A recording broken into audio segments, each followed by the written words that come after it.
เงินสร้างเงินบทที่1/4โอเคมาต่อจากคลิปที่แล้วเราอ่านฮอดหัวข้อรักษาท่าทีใจเย็น2วิธีการต้องหลากหลาย3ความเร็วต้องรวดเร็วมาต่อจากข้อที่4ความปลอดภัยของการเงินทุนเป็นปัจจัยสำคัญที่สุดชาวยิวถือเป็นชนชาติที่มีความสามารถทางด้านธุรกิจอันดับต้นๆของโลกในปัญญาทางการเงินของพวกเขามีหลักการสำคัญข้อหนึ่งคือทุกข้อตกลงต้องระบุอย่างชัดเจนเป็นลายลักษณ์อักษรไม่เคยใช้การเจรจาแบบไม่ชัดเจนพวกเขาจะไม่ลงทุนในโครงการที่ขาดความโปร่งใสและ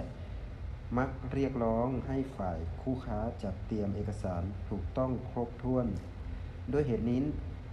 นี้พวกเขาจึงสามารถกำจัดความเสี่ยงทางด้านการเงินในการลงทุนได้อย่างสูงสุดเมื่อเราเข้าใจและนำหลักการเหล่านี้ไปใช้ได้ดีทรัพย์สิน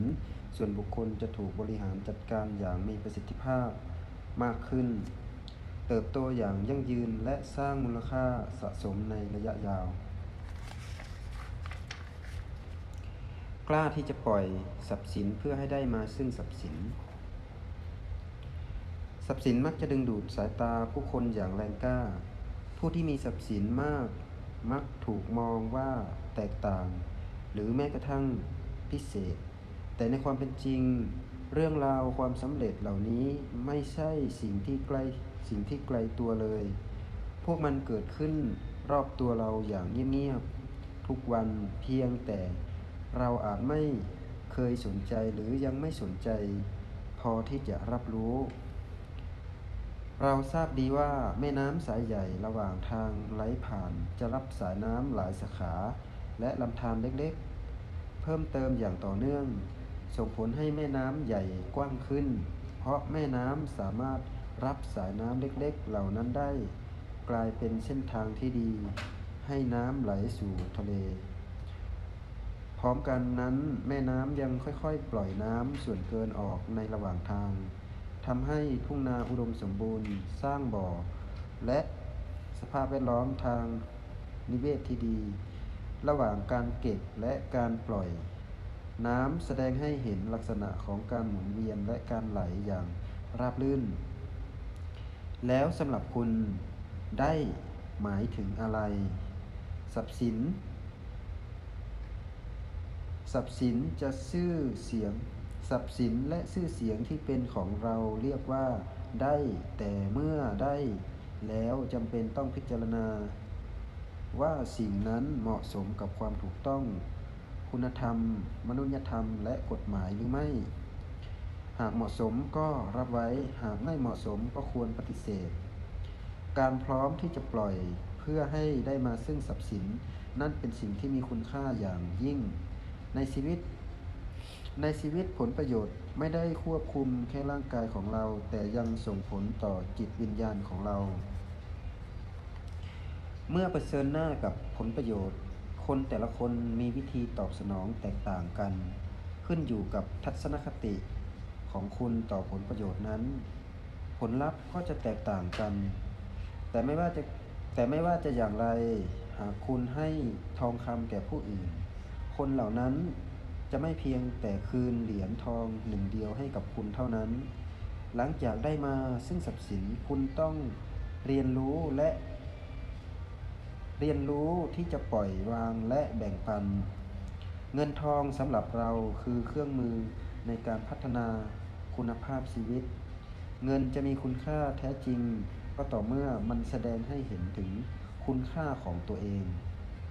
ช่วยให้เราบรรลุความปรารถนาของเราได้หากไม่เช่นนั้นเงินก็เป็นเพียงกองโลหะกระดาษหรือเพียงตัวเลขเท่านั้นที่มีส่วนเสริมความมั่งคั่งให้กับผู้อื่นและสังคมเท่านั้นการรู้จักใช้และจัดสรรทรัพย์สินอย่างเหมาะสมเท่านั้นที่จะทำให้ชีวิตของเรามีความมั่งคั่งและหลากหลายยิ่งขึ้นหากเรามุ่งแต่หาเงินเพื่อ การสะสมจนกลายเป็นเครื่องจักรหาเงินเท่านั้นสุดท้ายเราจะกลายเป็นผู้ที่มีชีวิตเหมือนบ่อน้ำแห้งเหลวลาบตายเงียบๆโดยไม่ทิ้งร่องรอยเงินเหมือนดาบสองคมที่สามารถนำมาซึ่งความมั่งคั่งและความสุขอย่างไม่มีที่สิ้นสุดเมื่อทำให้คุณค่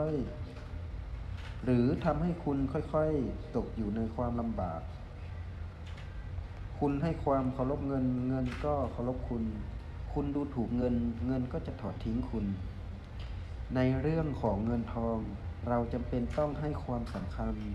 แต่ไม่ควรยกย่องจนเกินไป